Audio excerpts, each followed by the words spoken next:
Good morning, everybody. How are you doing? Good morning. It's such a good day to be out this morning we're glad to see each and every one of you. Today, we want to first of all remind everyone with your cell phones, we want to make sure we silence them because we want to get every ounce of the program this morning. Also, for any of you that have not been here before and need the restrooms, they're down the hall. Okay. And this morning I want to take time out and introduce a very special lady to us. Her name is Diane McCarthy. She is a second-generation native of San Francisco who holds a BA degree in theater from Laredo Heights College of Denver, Colorado. Diane moved to Lake Charles in 1982 to continue her career with the Arthur Murray Dance Studios. She has been employed at Temple Sinai since 1993 and converted to Judaism in 2010. She is a board member of Axe Theater and has been involved with the Axe Theater since 1984. Past president of the Southwest Louisiana Historical Association, and since the merger, now sits on the Calcasieu Historic Preservation Society's board. Diane has presented a 3-part lecture on Jewish Confederates and one on the Jewish passengers of the Titanic. Prior Tidbits subjects were the history of entertainment in Lake Charles, historic hotels, and storms of 1918. She also served on the 1910 Fire Centennial Committee and docket for the Fire Walk Tour in 2010. She received her Mayor's Arts Keystone Award in 2004 for volunteerism for the arts. Today I present to some of you and introduce to all of us Diane McCarthy. Thank you, Ms. Armagine. Shalom and Boker Tov. Hello and good morning. Let's start this journey this morning with the arrival of the Jewish people in the New World. Some Jews making their way to the New World sailed with Columbus, while others travel aboard everyday ships, emerging mercantile centers. Their logistics, financial, and trade skills allowed them to become investors, merchant, and ship owners. The first Jewish settlement in Louisiana dates back to 1757, with the arrival of the first permanent Jewish settler, Isaac Monsanto, a Dutch Sephardic Jew from Amsterdam, came to New Orleans from Carencro. However, in 1769, the Monsantos were expelled by Don Aurelia O'Reilly, the Spanish governor, specifically because they were Jewish. The family immigrated to Pensacola and was allowed to return back to New Orleans within a year. La Code Noire, the Black Code of 1724, was promulgated by the French crown to establish what concerns the state and conditions of the slaves in the Louisiana Territory. However, the first article proclaimed that all Jews who may have established their religion there be expelled within 3 months under the penalty of confiscation of body and property. The restrictions were never enforced during colonial rule. Other early settlements include New Orleans, mid-18th century, Alexandria, 1830, Natchitoches, 1847, Shreveport, 1848, Donaldsonville, 1849, St. Francisville, the 1850s, Opelousas, 1852, Houma, 1852, Plaquemine, 1856, Baton Rouge, 1858, Monroe, 1861, Amite in the 1870s, New Iberia, the 1870s. Bastrop, somewhere between the 1840s and 1850s. They did have a congregation which was established in 1877. Morgan City, 1875. Lafayette, 1881. Sicily Island, 1881, Kaplan, 1885, Ruston, 1887, Crowley Rain, 1887, Lake Charles, 1894, Bogalusa, 1922. The Jews immigrating to Louisiana came from Prussia, Germany, France, Kiev, Yugoslavgrad, Alsace, and Poland. It is very possible that the first Jew may have been Jean Lafitte, as he is said to have traveled the rivers here in southwest Louisiana. He was the son of a French father named Marcus Lafitte and a Spanish Jewish mother named Maria Zor Nadron. Jean had a grandfather, Adhor Nadrolam, who was born in Spain and who was an alchemist as well as a free-thinking Jew. Now, let's set the stage for the arrival of the Jewish people to Lake Charles. Lake Charles' first permanent settler was Martin Lebleu, a native of Bordeaux, France, who in 1781 established his home near English Bayou, 6 miles east of the present site of Lake Charles. 2 years later, Charles Sallier, a New Orleans Spaniard, reached the area. In 1803, he married Catherine Lebleu, and they moved to the lakefront and became the first white men to erect a home in the present site of Lake Charles. Lake Charles was known first as Charlie's Lake, then Charlestown, and Charlestown. In 1859, Lake Charles was a thriving agricultural center, producing fruit, vegetables, and other agricultural goods, and an active lumber industry with a population of approximately 430. On March 16, 1867, Charlestown was incorporated into the town of Lake Charles. A description of Lake Charles published in the Galveston News and republished in the Lake Charles Echo on Sunday, November 8, 1872, the same year that Leopold Kaufman arrived in Lake Charles, describes Lake Charles as follows.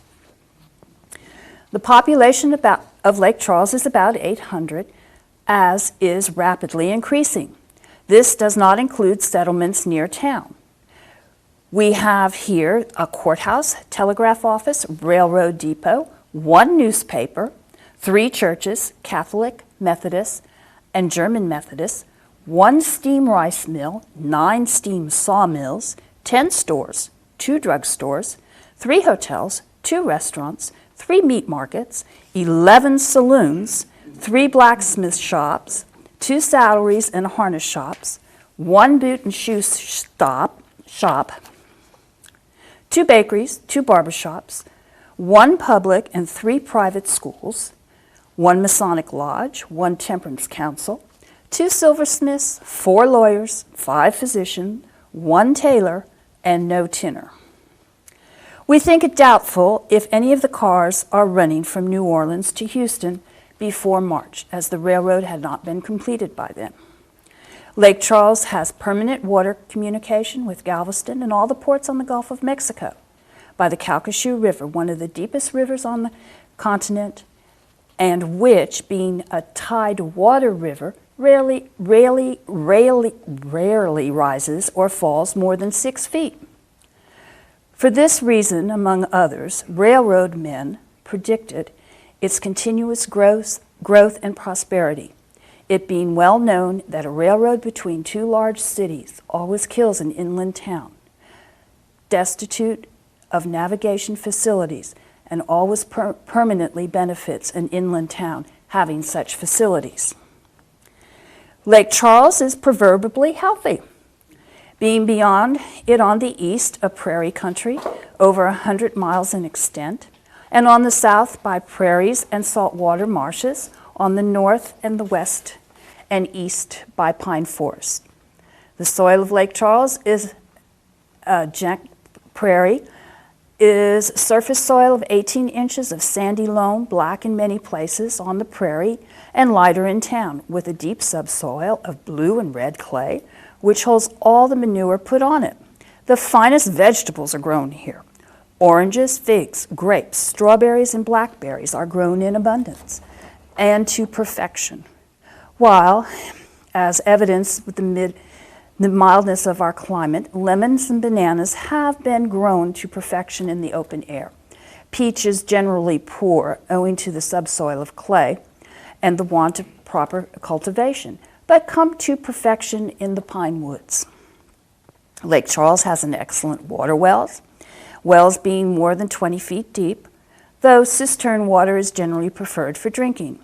The water of the lake and river is clear and soft and is perfect for washing. Unimproved lots, 60 by 20 feet, range from $50 to $200. Unimproved prairie land near town ranges from $5 to $10 an acre. Houses rent for $12 to $20 a month. The rent of a store from $20 to $30 per month, and it is difficult to find a home or a store for rent. Labor commands the following prices. Carpenters, $2.50 to $5 per day. Shipwrights, $5 a day. Teamsters hauling freight for merchants, 50 cents a load. Chief sawyers and foremen in sawmills, $2.50 to $3 per day. Ordinary laborers in sawmills, brickyards, etc., $1 per day with and $1.50 without board. As for Calcasieu Parish, it is the largest in the state, being about 80 miles from north to the south, 75 miles from east to west, and containing nearly 6,000 square miles. Principal industries of Calcasieu Parish so far have been stock raising and the lumber business. We've heard the native Texans say that they've never seen beef equal to that killed in our markets at Lake Charles. All the U.S. public lands in Calcasieu, including many hundreds, thousands of acres of valuable prime timber lands, are for sale at the U.S. Land Office in New Orleans at $1.25 per acre, and are also subject to homestead entry in tracts not exceeding 100 acres. In the lumber business, the mills paid for logs come from $5 to $6 per 1,000 feet. In the log business, choppers get 90 cents per log and make from $2.50 to $3.50 per day. Raftmans get $2 a day, and Teamsters $1.50 a day. Calcasieu has always been known as the strongest Democratic parish in Louisiana. It has nearly 2,000 registered voters and has never yet given 100 votes for any state or national Republican ticket. It is emphatically a white man's parish, with a white voting population being about 1,500 and the color about 3. The people of Calcasieu as a class are honest, hardworking, and law-abiding, and in the Pine Woods especially manifest a deep and great respect for religion and religious service. Now, with that description, why would you not want to come to Lake Charles? So let's talk about Mr. Kaufman. Mr. Kaufman came to the United States, as I said, in 1872. He was born in Gunderston in Alsace-Lorraine, France, September 19, 1851. He left Europe primarily because of the news of greater opportunities in America. Also, at the close of the Franco-Prussian War, Germany had occupied Alsace-Lorraine, and it became increasingly uncomfortable for Jews to remain in that area. Mr. Kaufman was a man of various talents. He spoke English, French, and German, and was a graduate of the college in Strasbourg, France. He taught school in France for a time before coming to America. He first stopped briefly in New Orleans, where he was offered a position teaching German, but declined to accept the $25 a month job. He soon went to Washington, Louisiana, and from there Lake Charles beckoned. He believed Lake Charles offered a fertile business future, and his belief became truth. The first Jewish person to arrive in Lake Charles was Leopold Kaufman in September of 1879 by horse and carriage. At this time, the booming town of Lake Charles had a population of about 700. In this article I found while going through the papers from the Lake Charles Echo, and it was published maybe a month after Leopold arrived, December 27th, 1879. French lessons.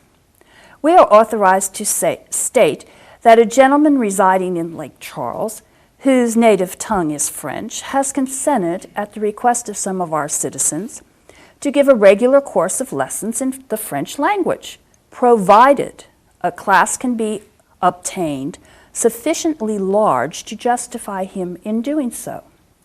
We are personally acquainted with him and know him to be a gentleman of high moral character and possessing a regular classical education.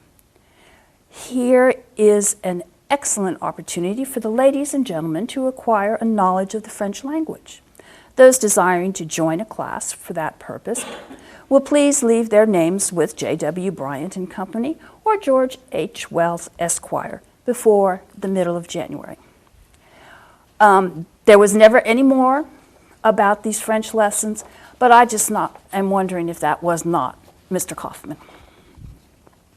Mr. Kaufman and his business partner, David Block, entered the first business venture at the corner of Ryan and Broad Street.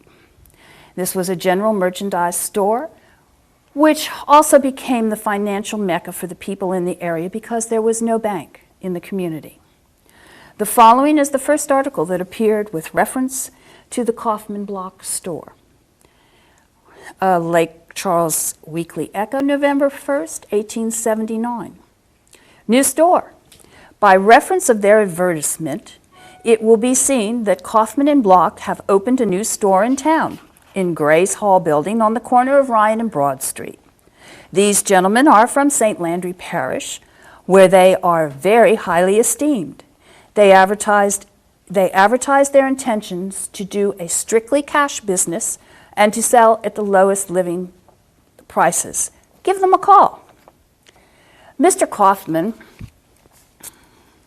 related that when he first moved to Lake Charles, people came from miles around to drive by the store, and yes, even some went inside because they had never seen a Jew before. They would walk in and stare at him, and being a good-natured fellow, he took all of this in his stride, saying, "What did you expect me to look like? Did you expect that I would have horns or something?"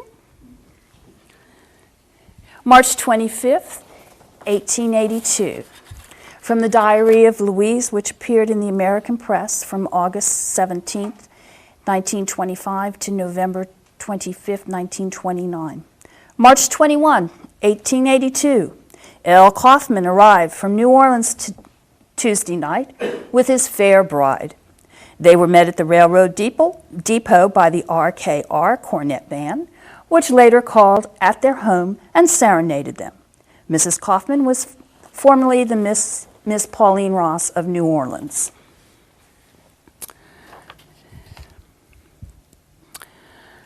Lake Charles Echo, March 24th, 1883.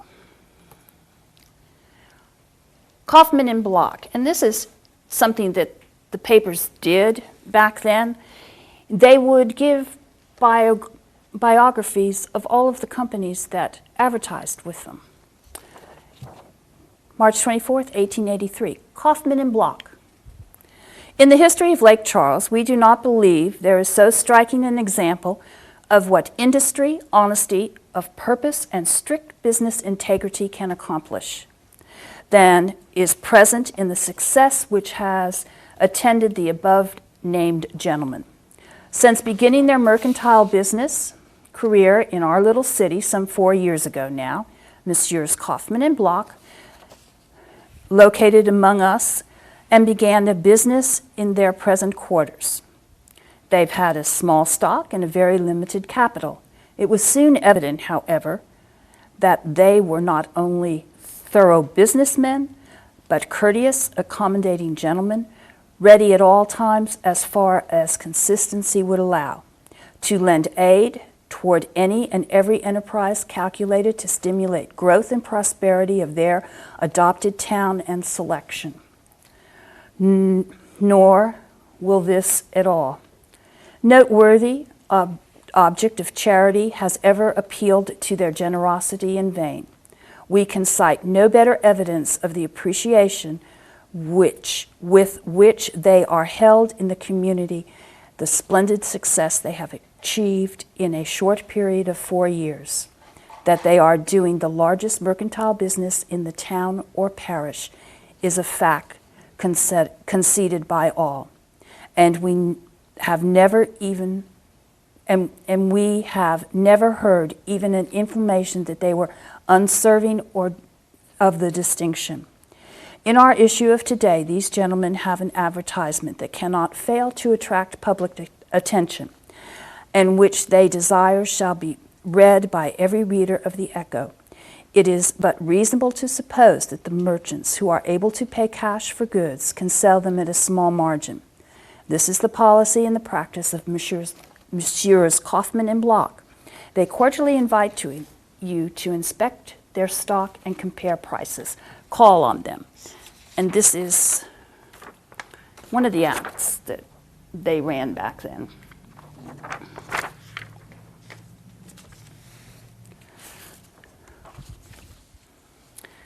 There was no bank here until the First National Bank was established in 1889, with Mr. Kaufman as vice president and one of the principal organizer.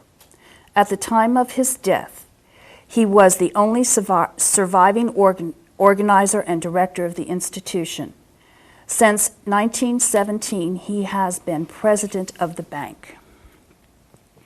After the bank was organized in 1889, Mr. Kaufman sold his mercantile business in 1901, devoting his business attention thereafter largely to real estate holdings. He owned his own extensive properties in town. Properties of Mr. Kaufman in the 2 blocks of Ryan Street included the Kaufman Building, the K Building, the Penny Store, Gulf State Utility Company Building.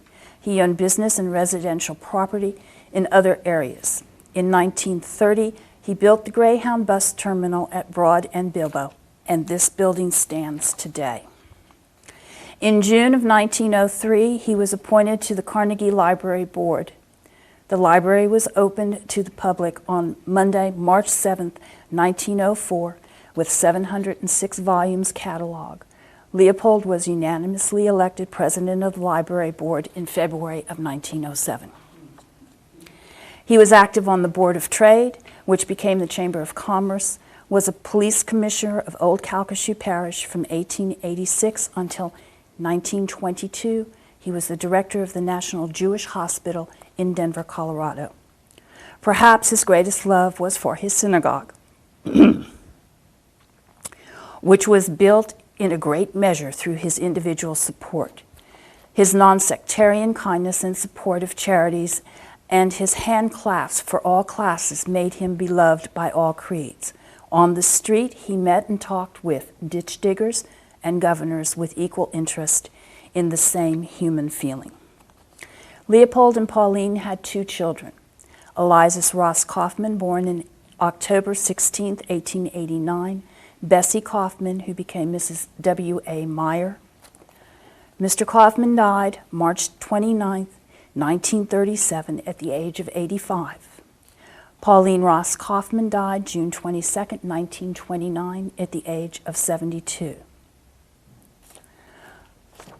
Okay.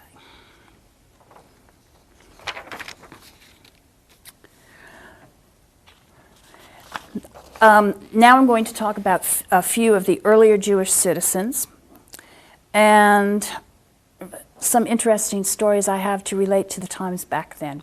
In 1881, David Reams arrived.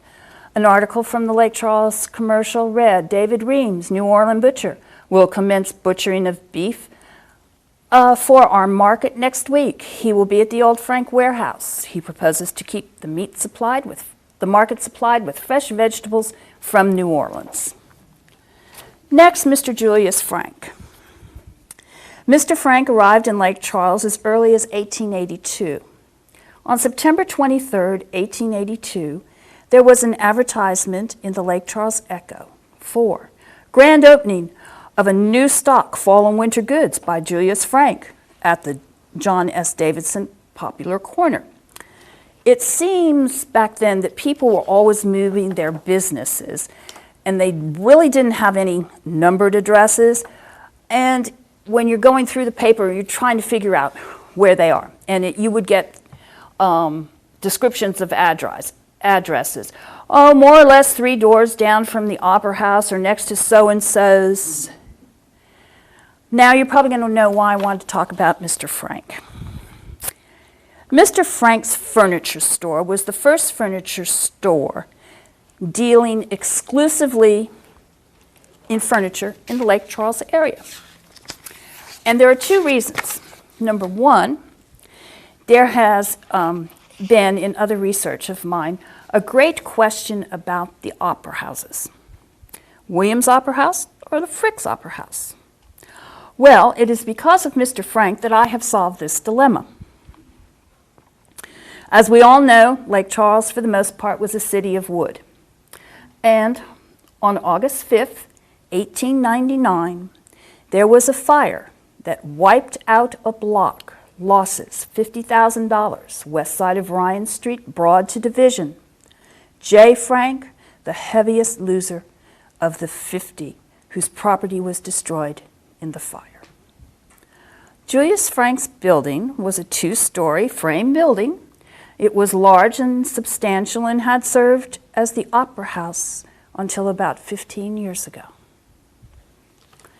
The article from the Lake Charles Echo, January 16th, 1887. Mr. W.C. Frank has sold Frick's Opera House to Mr. Julius Frank for the sum of $4,200, and the building will be transformed into a storehouse. Mr. J.L. Williams purchased the theatrical paraphernalia belonging to the Opera House. The price paid for this property is cheap, as the location is one of the best in town for any kind of business. In that fire, however, losses also were. To L. Kaufman, who owned the building occupied by Mr. Kearney, he places the loss to $1,000 with no insurance. Mr. Kaufman owns many buildings in the city, and this was the only one not insured. The rate was too high. Adolph Meyer's home and store were saved by the hardest kind of work. The loss on Mr. Meyer's building and the contents will amount to more than $500. The damage largely done by water. Mrs. Muller's store was damaged to the extent of $800, largely on the account of a plate glass being broken by the heat. The balcony was partially burned, fully insured. Julius Frank lost something over $16,000. His insurance at present unknown to Mr. Frank, but it is not believed to be sufficient to cover the loss. Mr. Frank indeed did recover to build a 2-story building in 1900, which is still standing today. The building was purchased by Tom Sherman and restored in 1999. The building on the northwest corner of Ryan and Broad Street. It was the home to men's clothing store for over 40 years. And there's a picture over there taken in 1910 with Halley's Comet passing over Lake Charles, and the occupant at the time was Bluesteins, another signer of the Charter of the Temple in 1904. For many years, he was engaged in the mercantile business and sold goods to country customers as far away as Maryville, Dry Creek, and Sugartown, but did a large business with the employees of the Bell and Bunker Mills. He had the first furniture store in town and interest in the Frank's Hardware. Julius Frank died on March 16, 1928, at the age of 78. Julius Frank was one of the original signers of the charter, both for the Hebrew Benevolent Association and the charter of the congregation in 1907. He was married, and I don't remember what her name is. They had 3 sons, Theodore, Edwin, and Maurice, and 3 daughters, Carrie, Estelle, and Lily. And I'm going to go on to the next person to arrive, Mrs. Julie Muller. A widow accompanied by her 2 infant children, Morris and Dora Muller, arrived in 1882. She describes Lake Charles. It was a struggling village where men and cattle often shared some streets and walks, and one could hear nothing but the buzz and the whir of sawmills and see huge pine forest. Julia was born in 1853 in Alsace to Jacob Kaufman and Helen Levy. In 1870, fear of the impending Franco-Prussian War led Julie and her brother Joseph to immigrate to the United States. After arriving in New Orleans in 1870, Julie and her brother settled in Donaldsonville, where she met, married, and had 2 children, Maurice and Dora, with a fellow Alsatian, Isidore Muller. But Isidore passed away soon after. Now, Mrs. Julia Kaufman Muller worked as a dressmaker in New Orleans for 3 years before joining her cousin Leopold in Lake Charles in 1882. The small village, replete with farms, buggies, sawmills, was a far cry from the bustle of New Orleans. In her dress and millinery wooden building, Julie found local fame and relative fortune with her designs. Rather quickly, a venture was transformed into a business. Muller's department store was born. As her business was flourishing, she married Simon Marks, who managed her store for a decade and bore children, Adolph, Sophie, and Helen. But Julie's second marriage ended like her first. Simon Marks died only 8 years later. Maurice Muller then took the helm of the Muller Company. In 1924, Julia Kaufman Muller Marks passed away at the age of 70. Julia Marks was the only woman to sign the charter of the Jewish Congregation of Sinai in 1907.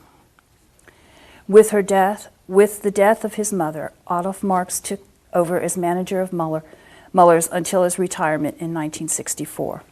After the growth in the economy during World War II, Muller's expanded by buying a furniture store next door, the Burton Campbell building. During the 1950s, Muller's reached its peak, employing over 100 people. But in the late 1960s began a more difficult era for Muller's as migration to the suburbs seemed to doom downtown Lake Charles. Muller's fate was future sealed in 1972 with the opening of the Prion Lake Mall, created an unprecedented competition for the department store. In 1975, Muller's opened a small store in Prion Lake Mall. In the 1980s, a small store was opened in DeRidder. In 1985, the fatal day arrived. Muller's closed. The building sat idle until 1995, when the space was donated to the police jury. A decade later, the police jury sold the building to Roger Landry, who planned a multi-purpose commercial and residential facility for downtown Lake Charles. Muller's Loft are alive and well, and their new sign was installed last year. Let us stop here for a moment, and I'd like to talk about the process of these founding peoples and in relation to the organization of Temple Sinai. By 1894, there were enough Jewish families in town to start looking to the future and start a Jewish community. In the United States, since Jews do not actually have to have a building to worship, the purchase of a cemetery is the first thing that you need to do to establish a Jewish community. On September 15th, 1894, the charter of the Lake Charles Hebrew Benevolent Association was filed. Signing on that were Simon Marks and Solomon R. Rosenthal, Julius Frank, Leopold Kaufman, David Reams, Solomon Block, Michael Hirsch, Louis Hirsch, L. Krager, Samuel Kaufman, Alex Heim, W. H. Wolfson, Joe Rothschild, Mosey Mark, Akel Yendel, and Isaac Reinauer. With this organization formed, the beginning of Temple Sinai was initiated. On February 18th, 1899, Solomon Block sold approximately 3 acres of land to the Hebrew Benevolent Association, which then became Hebrew Rest in Graceland Cemetery. And the temple purchased that for $250. And the next thing that happened is the Masonic Temple met and they approved the sale of the lot next to them. On October 12th, 1895, they sold the land for the temple. In 1899, the land for the cemetery was purchased. In 1903, the contract for the Jewish synagogue was let to Magnus and Reimers for $7,000. The temple was dedicated in 1904, and the charter for the congregation was signed on 10 June 1907.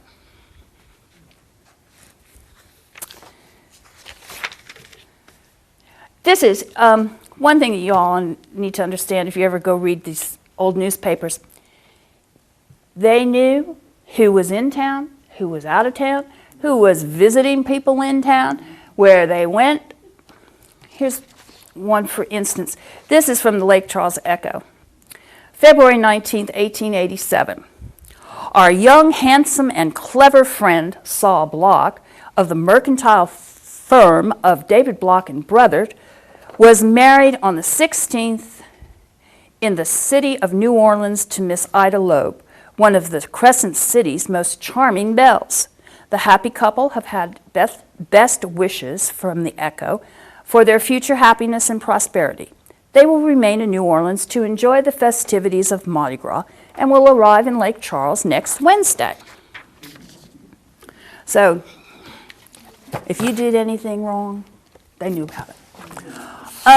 Another thing that was, when you go back and read these papers, they were very appreciative and respectful to all of their citizens. This is in September 12th, 1896. Rosh Hashanah was generally observed in Lake Charles last Tuesday by the Jewish population. Business of all kinds were suspended during the day. Service were held in the Masonic Temple on Hodges Street.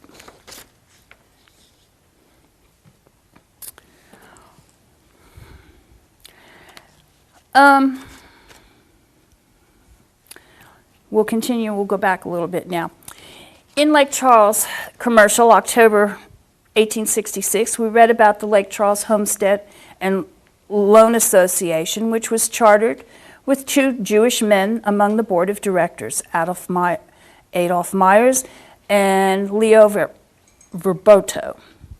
Isaac Reinauer was born in Germany on December 1st, 1832. He came to the United States when the ship he was on dropped anchor off New Orleans at 10 p.m., December 31st, 1859, and he landed in New Orleans the next morning, January 1st, 1860. Isaac found his way to Berwick and started his business. Married Rebecca Loeb, whose family immigrated from Alsace-Lorraine. Isaac and Rebecca had 5 children, 2 daughters and 3 sons, Fanny, Carrie, Solomon, Ben, and Louis. In 1888, the Isaac Reinauer family arrived in Lake Charles. They thought this sleepy little fishing village would be an ideal place for which to raise a family rather than the bustling city of New Orleans. They realized that it was necessary to live where business and education opportunities were greater. The family arrived and opened a grocery store and later branched into men's clothing. I. Reinauer and Sons on Ryan Street, Rebecca died January 1st, 1889. Isaac died 10 years later on January 1899. His eldest son, Saul, met and married Miss Dora Muller, Julia's daughter, in 1905. They were the second couple married in the newly built Temple Sinai. At this time, there were between 19 and 20 families here. Jewish members of the community participated in volunteer fire department, of which there were many in the early 1890s. Saul Reinauer was a member of the Lake Charles Hose Company. He was also a catcher on the first Lake Charles baseball team in 1900. Saul Bloch is listed as a member of the police jury in 1900. And in 1894, 2 officers of the Lake Charles Fire Company No. 1 were Adolph Marx, foreman, and Leopold Kaufman, secretary.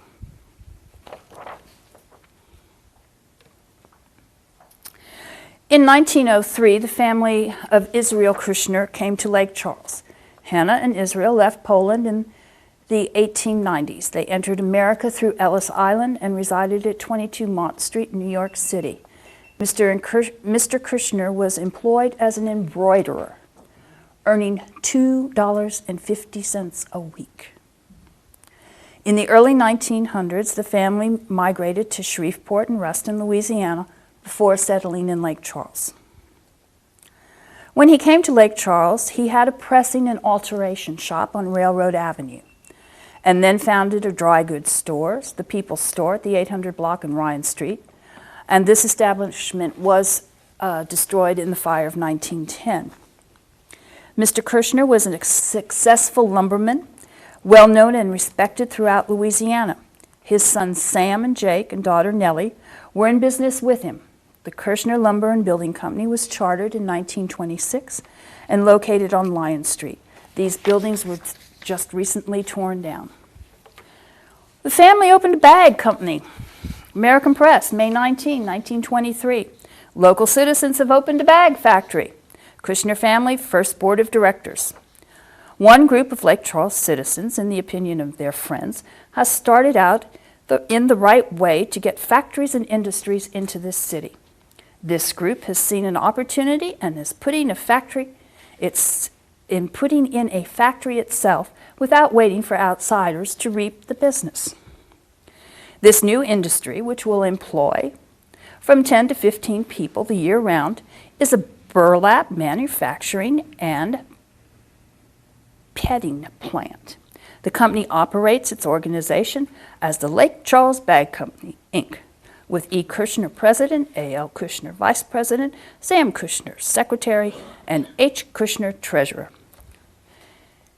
These were Miss Nellie Kushner's. She was on the board of directors. The plant will be located in the building formerly occupied by the Building Products Company in Gosport, along the side of the Lake Charles Grain Company, and the R.L. Martin Sawmill. His children were very active in the economic and cultural life and community. Dr. Maurice Kushner served on the board of directors of the First Federal Savings and Loan, Gulf National Bank. He was the first president of Lake Charles Civic Symphony and also served as president of the Dock Board. Another of his sons, Dr. Louis Kushner, was a parish medical officer for many years. Maurice and Abraham were noted jewelers in southwest Louisiana. Maurice was also an optometrist. Florence Kushner was an accomplished musician. The family members were all musicians. The Kushner Brothers Orchestra performed throughout the state. They were in great demand as a dance orchestra. Those participating were Louis, Florence, Nellie, Abe, Sam, Maurice, and Jake. And I think I have a picture somewhere of the band.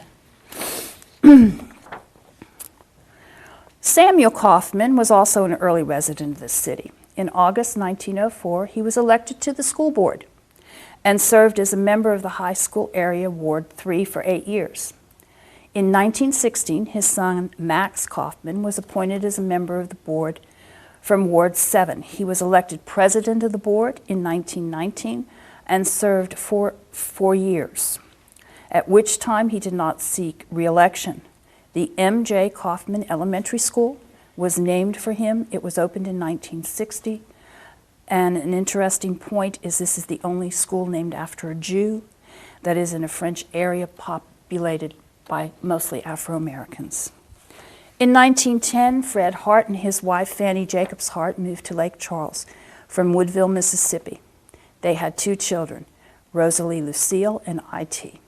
The impact of the arrival of Rosa to this sleepy southwest Louisiana town was to be felt for everyone for generations to come. She was devoted to the arts. She founded Lake Charles Little Theater and was the unpaid director for 30 years.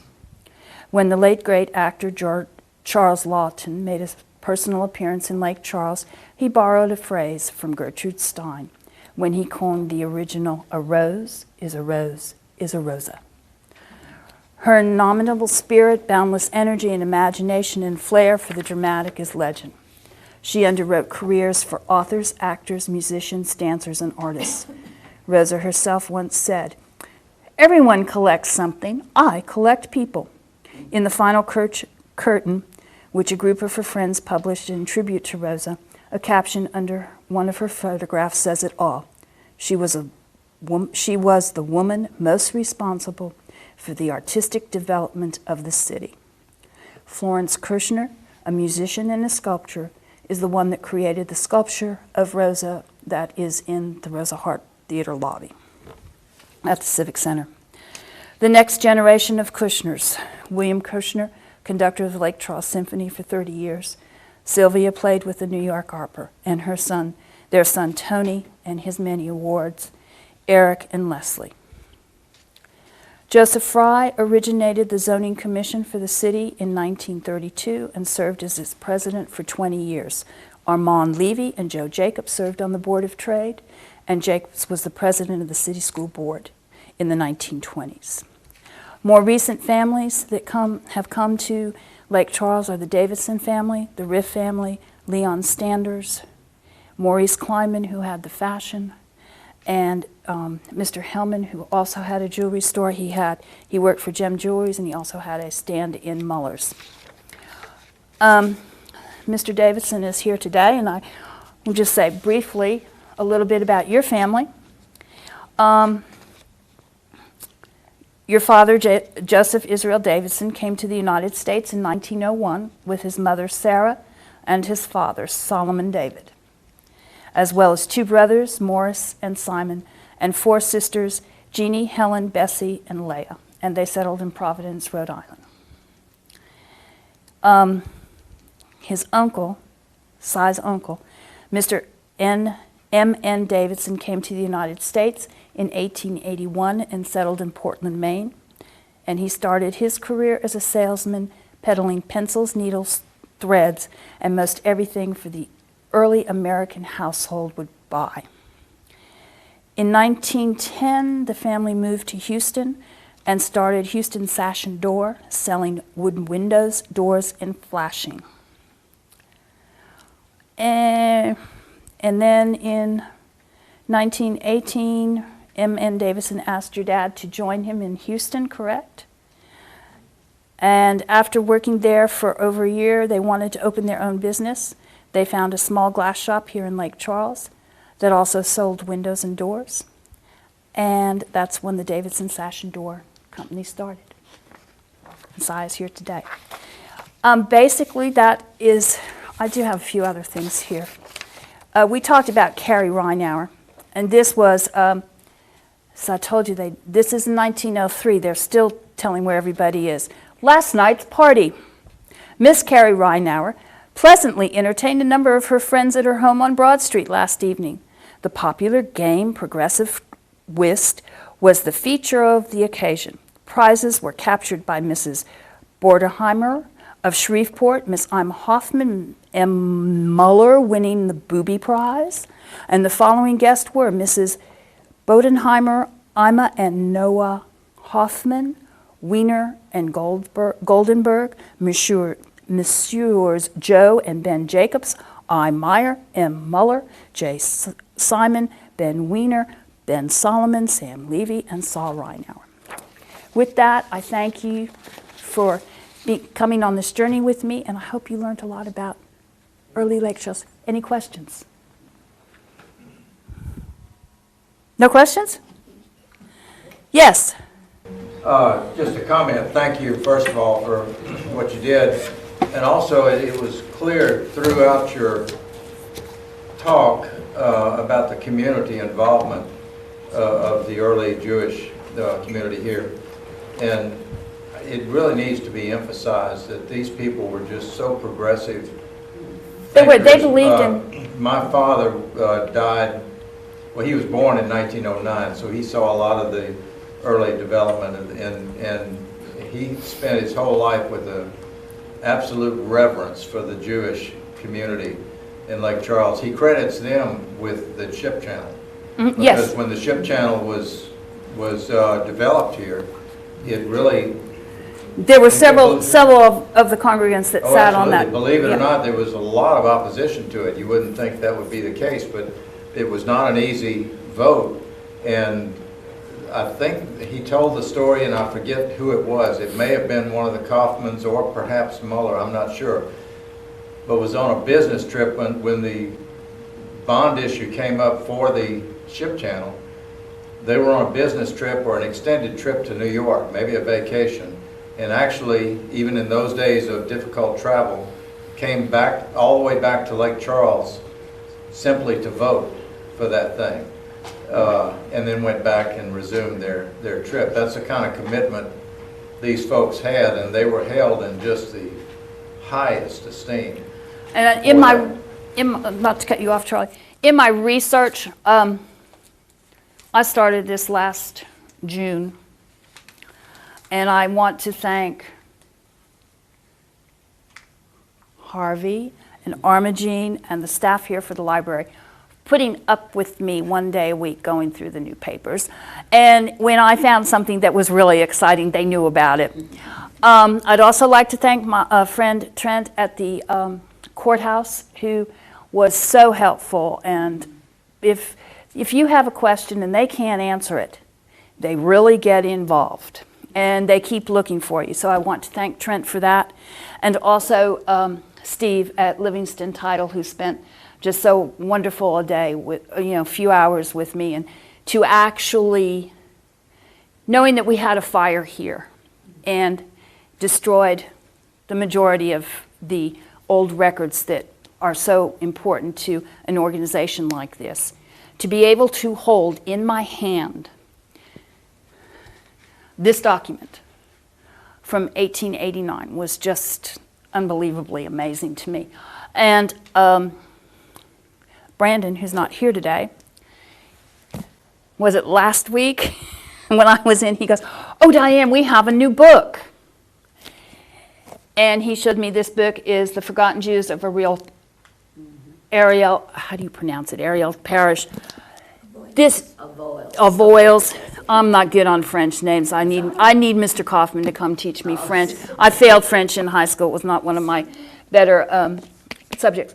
But this book is 590 pages long. I did not quite have enough time to go through all of the connections in this book that are with our people here. And this is a very handy, this is the First Lake Charles City Directory, 1895 to 1896. And it is because of the Sutro Library in San Francisco that we have this book. And so anyway, that comes in handy. But the only problem is they just list people. They really don't give addresses. Remember, we have this problem with addresses. Huh?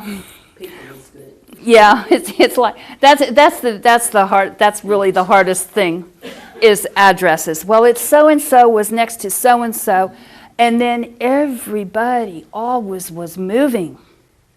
You have no clue. Business, they had an article in one of the papers. It's moving week, and I think 5 businesses were relocating to 5 different things. But it's really a joy to go through the old papers. And as I said, I will keep doing this because I haven't even touched 1900 yet. Well, my question was, you mentioned Armand Levy, Mm-hmm. and if you found any information about his family, and then you produced the book, And the last Jew in a Wells parish is Jim Levy, the brother of Billy Levy in Westlake, and he is the great-grandson of Armand Levy. Now I have to go back and compile the family genealogy charts, and that's, And of course, Armand and my grandfather were brothers.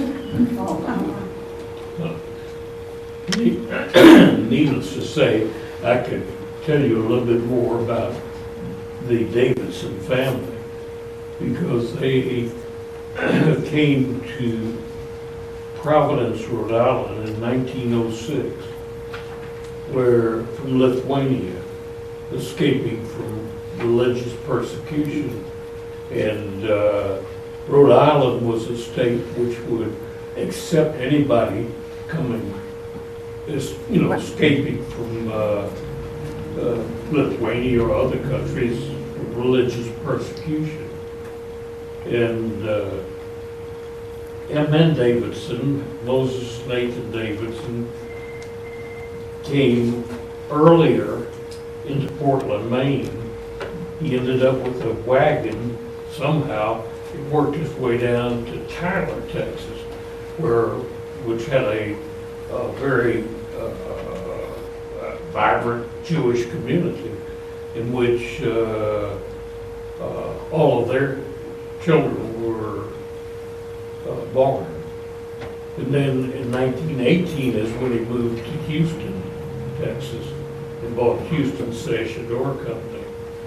1918, he asked my dad, who had gone through school in Providence, Rhode Island, to join him.